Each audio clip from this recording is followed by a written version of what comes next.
We are starting with a big question today, and that would be, is less truly more?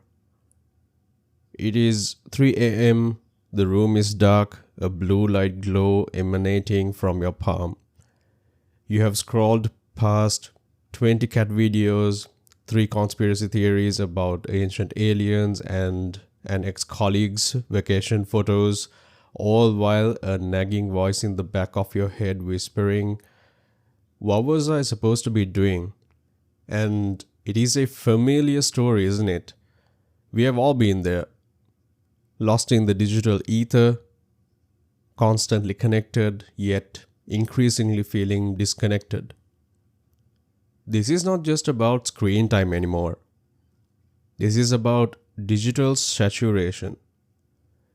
We are living in an era where our smartphones aren't just phones. They are our maps, our banks, our social lives, our news feeds, our cameras, and increasingly our external brains. And for some, that's becoming a problem.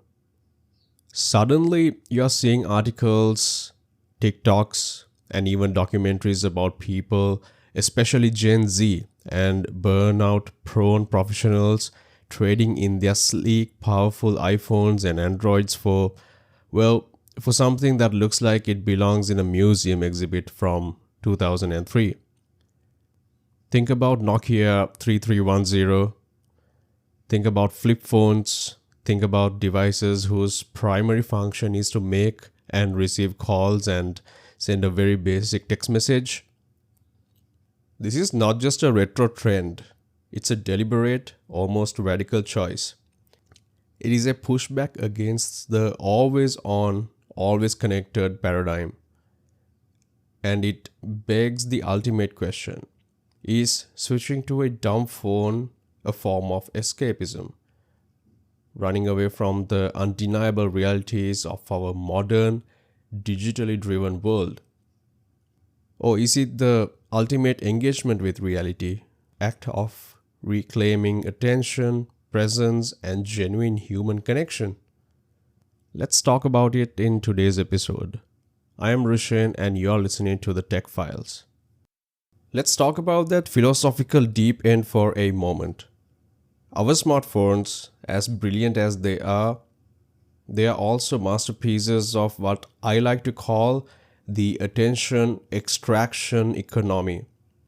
They are designed by some of the smartest people on the planet to be incredibly sticky.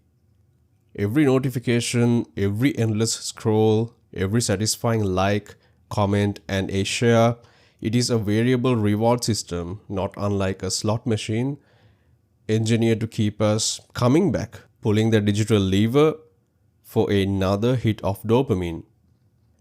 When you swap that out for a device that simply calls, you are stripping away those meticulously crafted feedback loops. Some might argue this is pure escapism. It is ignoring the reality that our world is now built on apps. You can't just QR code scan a restaurant menu with a flip phone. You can't hail a rideshare, check your bank balance, or navigate a new city without an app.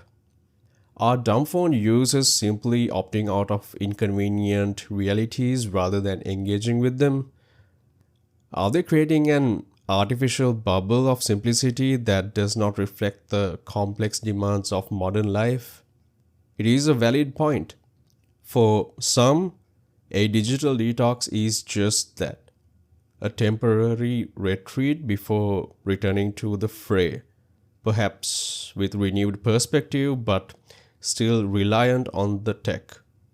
But then there is the compelling counterargument that this is in fact the ultimate engagement. Consider the friction of a dumb phone. No instant answers, no endless feed to scroll through while waiting in line. What does that friction force you to do? It forces you to look up, to observe, to think, to be present. Imagine standing in a coffee shop line and instead of hunching over your screen, you find yourself looking at the person next to you noticing the art on the wall, or simply letting your mind wander. This is where the philosophy of boredom re-enters our lives. We have largely eradicated boredom in the smartphone era. Any lull, any waiting period is instantly filled with a distraction. But boredom historically has been the birthplace of creativity, of introspection, of problem solving. It is in those quiet moments that our brains connect disparate ideas, process emotions, and generate truly novel thoughts. A dumb phone, in a sense, reintroduces us to the lost art of just being present in the current moment. It strips away the noise, allowing for a clearer signal from our own internal reality. So, what is the practical reality of the life without the smartphone in your pocket? I won't lie, it is tough. The logistics are real. Suddenly, you are printing out directions, asking strangers for recommendations, perhaps even carrying a separate iPod for music. The convenience we have grown accustomed to vanishes. Many users find a hybrid solution, perhaps a minimalist phone like a light phone for daily use, paired with a tablet at home for complex tasks, or simply keeping their smartphone for specific essential functions. It is not about demonizing the technology, it is about consciously choosing its role. But the psychological shift is profound. Many report a massive reduction in what psychologists called decision fatigue. Every notification, every app icon is a tiny decision point. Do I check it? Do I respond? Do I engage? Multiply that by hundreds throughout the day, and it is exhausting. A dumb phone simplifies.